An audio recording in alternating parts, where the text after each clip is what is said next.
ഈശോ മിശിഹായിൽ ഏറ്റവും സ്നേഹവാത്സല്യമുള്ളവരെ, ഇന്ന് തിരുസഭാ മാതാവ് മംഗളവാർത്ത തിരുനാൾ ആഘോഷിക്കുകയാണ്. ആദ്യമേ തന്നെ തിരുനാളിൻ്റെ എല്ലാവിധ മംഗളങ്ങളും പ്രാർത്ഥനയോടെ സ്നേഹത്തോടെ നേരുന്നു. Happy feast to all of U.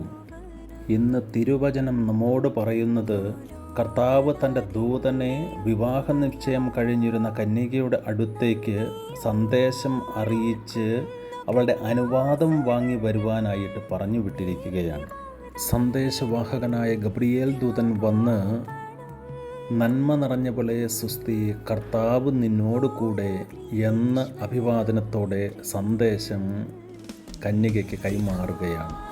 അഭിവാദനം കേട്ട് ഭയചകിതയായി നിന്ന അവളെ പരിശുദ്ധാത്മാവിനാൽ ധൈര്യപ്പെടുത്തി ഗബ്രിയേൽ ദൂതൻ അവളുടെ അനുവാദത്തിന് വേണ്ടി കാത്തു നിൽക്കുകയാണ്. അവൾ ആ അനുവാദം കൊടുത്തത് ഇപ്രകാരമാണ്: ഇതാ കർത്താവിൻ്റെ ദാസി, നിൻ്റെ വചനം എന്നിൽ നിറവേറട്ടെ എന്ന്. ഈശോയിൽ സ്നേഹം നിറഞ്ഞവരെ, എന്തുകൊണ്ടാണ് കർത്താവ് തൻ്റെ ദൂതനെ അയച്ച് കന്യകയുടെ അടുത്ത് നിന്ന് അനുവാദം വാങ്ങിച്ചത്? ഉൽപ്പത്തിയുടെ പുസ്തകത്തിൽ നാം വായിക്കുന്നുണ്ട്, ദൈവം തൻ്റെ ഛായയിലും സാദൃശ്യത്തിലും മനുഷ്യനെ രൂപപ്പെടുത്തി എന്ന്. അവനെ സൃഷ്ടിച്ചിട്ട് അവനോട് പറഞ്ഞത്, സകല അധികാരങ്ങളും അവകാശങ്ങളും നിനക്ക് നൽകിയിരിക്കുന്നു, പെരുകി വർദ്ധിക്കുവിൻ എന്ന്. പക്ഷേ ഒരു പടി താഴെയാണ് നമ്മെ ഓരോരുത്തരെയും ദൈവം സൃഷ്ടിച്ചിരിക്കുന്നത്. നമ്മുടെ അനുവാദം തമ്പുരാന് ആവശ്യമാണ്. തമ്പുരാൻ നമ്മളെ ഒത്തിരിയേറെ സ്നേഹിക്കുകയും കരുതുകയും ബഹുമാനിക്കുകയും ചെയ്യുന്നുണ്ട്. ആ ഒരൊറ്റ കാരണം കൊണ്ടാണ് ദൈവം തൻ്റെ ദൂതനെ കന്യകയുടെ അടുത്തേക്ക് അയച്ച അനുവാദത്തിന് വേണ്ടി കാത്തു നിന്നത്. ഈ ലോകത്തിൽ അത്ഭുതങ്ങളും അടയാളങ്ങളും പ്രവർത്തിക്കണമെങ്കിൽ കർത്താവിന് നമ്മുടെ അനുവാദം ആവശ്യമുണ്ട്. നാം അനുവാദം കൊടുക്കുമ്പോൾ നമ്മിലൂടെ കർത്താവ് ഈ ലോകത്ത് പ്രവർത്തിക്കുകയും ചെയ്യും.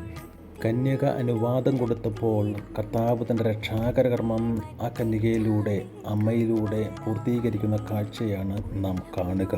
അപ്പം നാം അനുവാദം കൊടുക്കുമ്പോൾ നമ്മിലൂടെയും അത്ഭുതങ്ങളും അടയാളങ്ങളും ഈ ലോകത്ത് പ്രവർത്തിക്കുകയും ചെയ്യും. ദിനം പ്രതി കർത്താവ് നമ്മോട് അനുവാദം ചോദിക്കാറുണ്ട്.